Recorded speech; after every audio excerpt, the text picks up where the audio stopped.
Hey, now I'm continue the last part of the final call newspaper, where it says widely used chemical cocktails tied to gut damage and inflammation. Inflammation. They compared those groups to a group exposed to glyphosate, 2,4-D, and dicamba at their EU acceptable daily intake levels. The authors called for additional research to understand the mechanisms involved and the implications for long-term health, particularly worrying for citizens of the USA.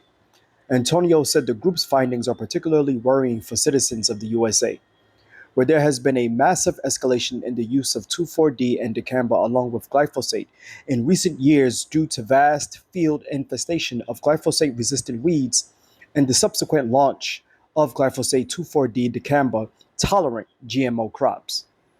He said human biomonitoring studies in the US show a dramatic increase in urinary levels of 2,4-D and dicamba since the introduction of those crops. Thus, our findings have serious public health implications, Antonio said. Monsanto brought glyphosate to the market in 1974, but its use skyrocketed in the 1990s when the company's Roundup Ready crops, genetically engineered to withstand the herbicide, flooded global agricultural markets. The, the chemical is the chemical is linked to health problems that range from cancer to liver damage to neuroinflammation to disruption of gut microbes.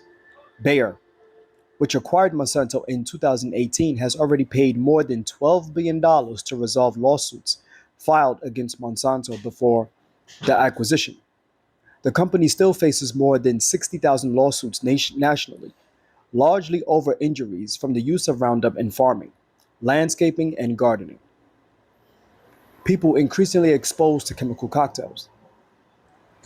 After years of widespread Roundup use, glyphosate resistant weeds developed.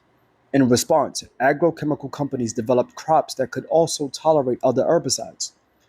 Monsanto's was also the first to commercialize dicamba resistant seeds in 2016. And according to the US Department of Agriculture, use of herbicide resistant seeds that can withstand the application of glyphosate, dicamba, and 2,4-D is common today. In February of this year, the US Environmental Protection Agency, EPA, announced that it reapproved products containing herbicide dicamba for use on genetically engineered cotton and soybeans. It reapproved the toxin despite federal court decisions in 2020 and again in 2024, striking down the agency's previous approvals of the weed killer as unlawful. Since its first approval in 2016, dicamba drift, the unintentional movement of the chemical to areas near where it was sprayed, has damaged millions of acres of farmland and caused devastating damage to orchards, vegetable farms, home gardens, native plants, trees, and wildlife refuges and across the country. As agrochemical companies change their chemical formulations to include more toxins, people are increasingly exposed to chemical cocktails that haven't been studied for their effects on human health.